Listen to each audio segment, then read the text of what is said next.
You'll be surprised by just how much you can control once you decide to take control. Hi ladies, welcome back to the Feminine Universe. I am so happy to have you here. We all want to feel like we're in control of our lives, our thoughts, our choices, how we spend our time, and the lifestyles we pursue. But if we aren't careful, it can be easy to get caught up in the things we don't have control over. Between our social media feeds, what's on the news, and what our family, friends, and neighbors throw at us, it can seem like so much of what we deal with, think about, and respond to on a daily basis are not exactly things we choose. Getting consumed by this over time can lead to feeling like you have no control over what happens in the world, what happens around you, or even what happens to you. And when you feel like you aren't in control of your own life, you may begin to lash out and try to get control over other people and other situations that sometimes don't even really concern you, just to try and compensate for the lack of control you feel over yourself. Unsurprisingly, that usually gets a negative response and a lot of pushback, which only serves to make a person spiral and feel even more out of control. And this is where the negative side of the chaotic feminine can really show up to cause drama, disorder, and destruction. This type of chaos has ended friendships, relationships, and careers. So to keep us from ever getting there, I want to share 5 habits you can develop that will help you feel and be in control of yourself and your life. So if you could use a little of that, let's get started.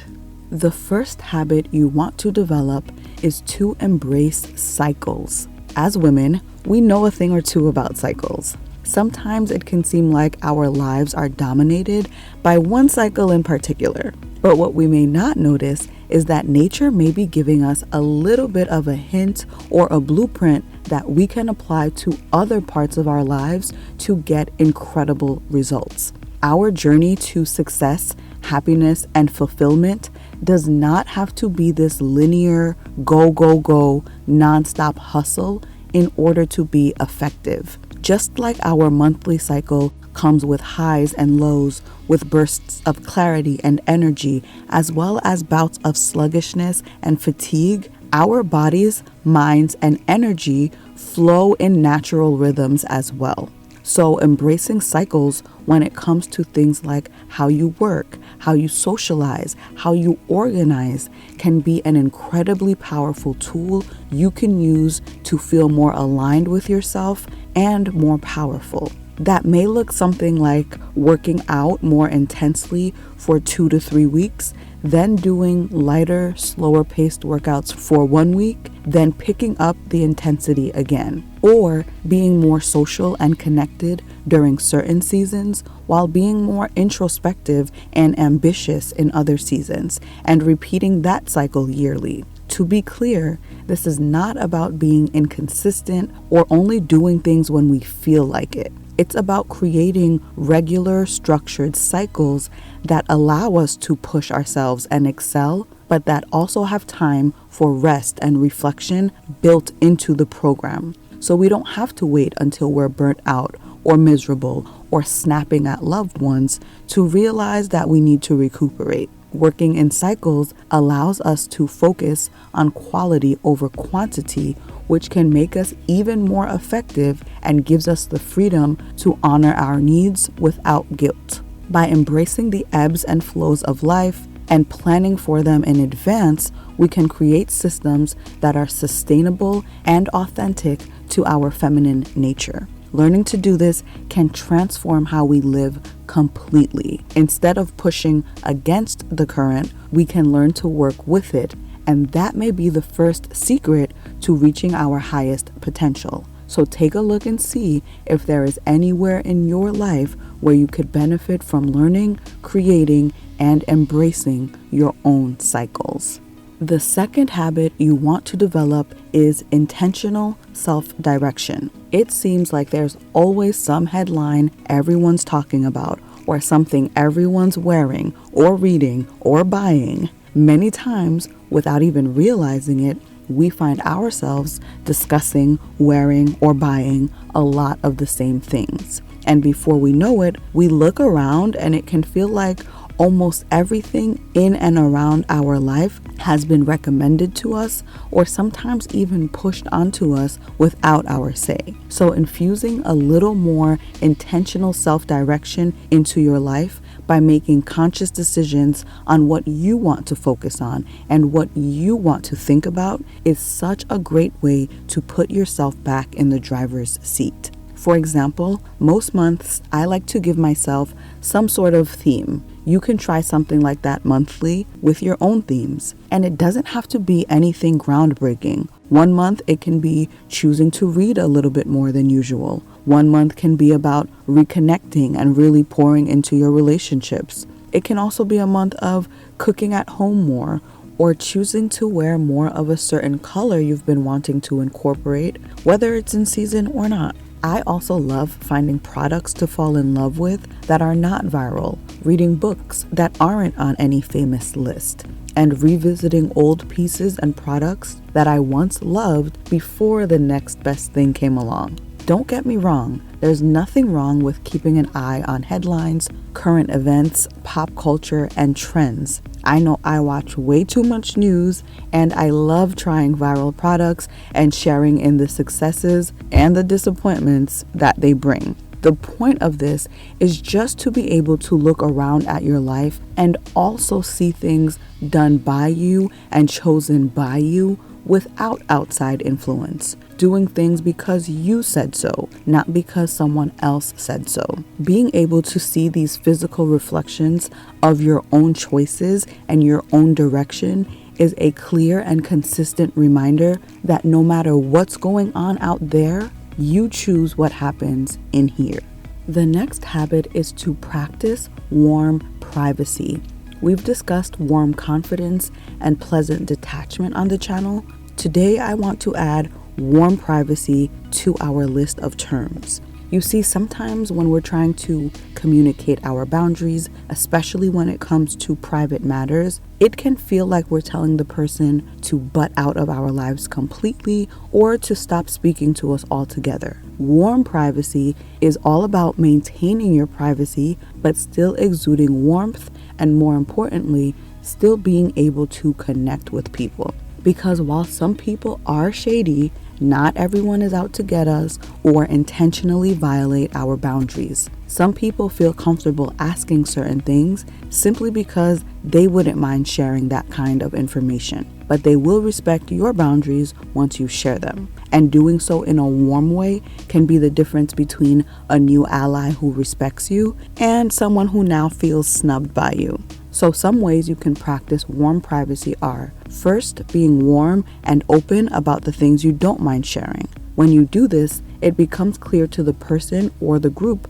that you do like talking to them and you don't have a problem with them. You just may not want to share on a particular topic. Then, when you need to address something directly, you can say things like, "You seem great, but I'll be much more comfortable talking about that as we get to know each other better." Or, "This has nothing to do with you, but I've found that leaving financial details out of things has been the healthiest route in friendships for me." And then, this is important, pivot back to the previous topic or onto the next one, instead of leaving that privacy statement lingering in the air. Lastly, give them permission to be private and set their own boundaries at some point as well. Maybe by saying something like, "Feel free to let me know if I overstep or if there's anything you'd rather not talk about right now," which shows them you're not just looking out for yourself, you're ready and willing to learn what they prefer and to respect the sacred parts of their life as well. Habit number 4 is to practice conscious release. I want us to learn to disconnect, disengage, and release on purpose. Conscious release is deliberately saying that in order to prioritize my wellness, to preserve my resources, and be my best in situations that matter to me, I choose to release the things that don't concern me. Office gossip, not my business. Rivalries in the extended family, I'm not involved. Not someone's type, I'm moving on. You don't respect my time, you don't get it. Look, there are so many things in life that we can't check out of. Like if you're a mom, teacher, an employer, an employee, there are things you will always have to show up for. But what we can do is make a conscious decision not to have our time, thoughts, and energy monopolized by things that don't need to be there. You don't have to show up to every argument you're invited to. You don't have to help everyone who emotionally dumps on you. You certainly don't have to take the rage bait online. As women, sometimes we don't realize how normalized it becomes to insert ourselves into situations because we're often listening, looking out for signs that others might miss, making sure everyone is okay, making sure no one is left behind. We start to do it even in situations where it's not called for, not deserved, or not appreciated. And that's where practicing conscious release comes in. A few things that have helped me personally get better at conscious release is being comfortable saying some things are out of my hands and happily releasing them to the Most High. Another thing is having a written schedule. When I can physically see what's important to me, what I want to get done, what I need to get done, all written down, it really helps me block out and ignore the things that don't make the cut as my priorities. A few ideas for things we should schedule and prioritize, aside from mandatory things like family responsibilities and work, are things like sleep, fitness, self-care and hygiene, learning, connecting, beauty and pampering, and of course, relaxation and leisure. When you fill up your time with things that are important to you, there's so much less room for the nonsense, and you'll be less interested in time wasters overall. So look for areas where you can consciously release. And lastly, habit number 5 that we should all try to develop is to actively build community. I'm sure several of us have been guilty of being passive friends or passive community members. I know I have definitely been this person in the past. If people call, you usually answer. If you're invited to things, you'll probably attend. But how many of us are taking the time to actively build community and cultivate relationships? Either by inviting someone to lunch or dinner, or weekly phone catch-ups, or hosting a monthly supper club or book club, organizing a walk with a friend, or a small group of friends a few times a week. This is life-changing because when you make it a habit to actively build your community, you're able to create the kind of circle you want rather than being at the whim of whoever chooses to reach out or invite you somewhere. Having a strong network and support system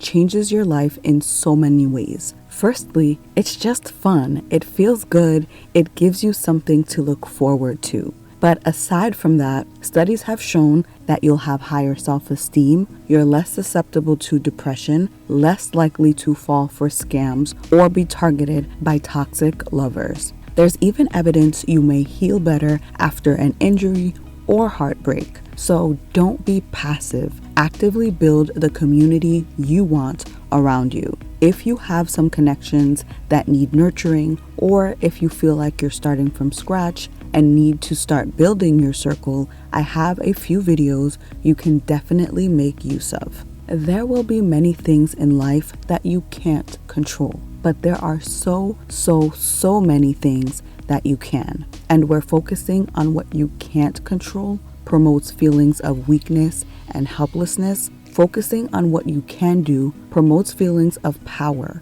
and possibility, which will inspire you to continue to make moves, continue to grow, and continue to succeed, no matter what's going on around you. You'll be surprised by just how much you can control once you decide to take control. Until next time, ladies, stay feminine, stay focused, and have fun.